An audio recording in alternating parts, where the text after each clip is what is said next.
ನಮಸ್ತೆ. ಇವತ್ತಿನ ತಿಂಡಿಗೆ ನಾನು ಚಪಾತಿನ ಮಾಡ್ಕೋತಾ ಇದ್ದೀನಿ. ಚಪಾತಿ ಜೊತೆಗೆ ಕಾಂಬಿನೇಷನ್ ಆಗಿ ಪನ್ನೀರ್ ಕುರ್ಮಾ ಮಾಡೋಣ ಅಂತೇಳಿ ರೆಡಿ ಮಾಡ್ಕೊಂಡಿದ್ದೀನಿ. ಬನ್ನಿ ನೋಡೋಣ ಪನ್ನೀರ್ ಕುರ್ಮಾ ಹೇಗೆ ಮಾಡೋದು ಅಂತೇಳಿ.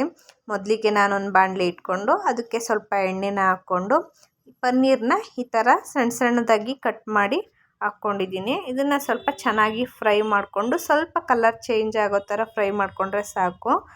ಫ್ರೈ ಮಾಡಿಕೊಂಡು ಸೈಡಿಗೆ ಎತ್ತಿಟ್ಕೋತೀನಿ. ಕೆಲವೊಬ್ಬರು ಹಾಗೆ ಕೂಡ ಹಾಕ್ತಾರೆ ಕಟ್ ಮಾಡಿ. ನನಗೆ ಈ ಥರ ಫ್ರೈ ಮಾಡಿ ಹಾಕೋದು ಅಂದರೆ ಸ್ವಲ್ಪ ಇಷ್ಟ ಆಗುತ್ತೆ. ಆಮೇಲೆ ನಾವು ಅದೇ ಬಾಣಲಿಗೆ ಉದ್ದುದ್ದಕ್ಕೆ ಕಟ್ ಮಾಡಿ ಇಟ್ಕೊಂಡಿರೋ ಅಂಥ ಈರುಳ್ಳಿನ ಹಾಕ್ಕೋತಾ ಇದ್ದೀನಿ.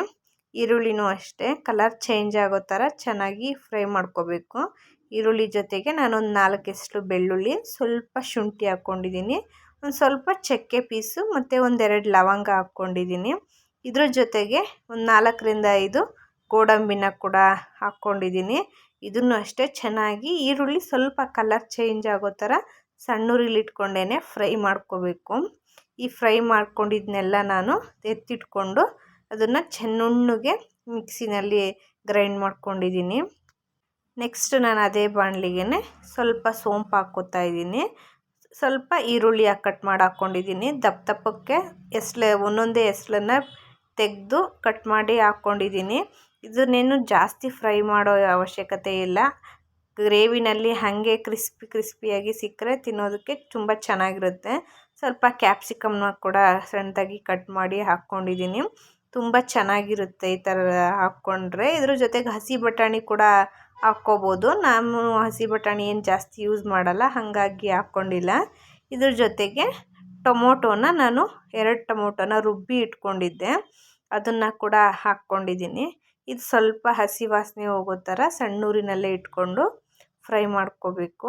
ನೆಕ್ಸ್ಟ್ ನಾವೇನು ರುಬ್ಬಿಟ್ಕೊಂಡಿದ್ವಲ್ಲ ಈರುಳ್ಳಿ ಎಲ್ಲ ಫ್ರೈ ಮಾಡಿಕೊಂಡು ಅದನ್ನು ಹಾಕ್ಕೊಂಡು ನಾನಿಲ್ಲಿ ಚೆನ್ನಾಗಿ ಮಿಕ್ಸ್ ಮಾಡ್ಕೋತಾ ಇದ್ದೀನಿ.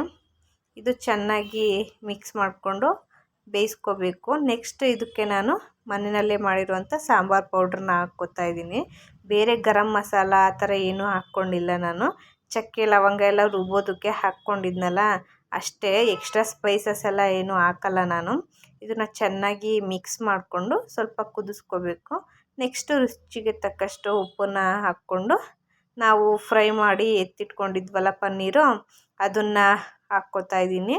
ಇದನ್ನು ಹಾಕ್ಕೊಂಡು ಚೆನ್ನಾಗಿ ಮಿಕ್ಸ್ ಮಾಡಿಕೊಂಡು ಒಂದು ಸ್ವಲ್ಪ ನೀರನ್ನು ಬೇಕಾದರೆ ಹಾಕ್ಕೋಬೋದು. ನೀರನ್ನು ಹಾಕಿ ಒಂದು 5 ನಿಮಿಷ ಇದನ್ನು ಕುದಿಸ್ಕೊಂಡ್ರೆ ಸಾಕು.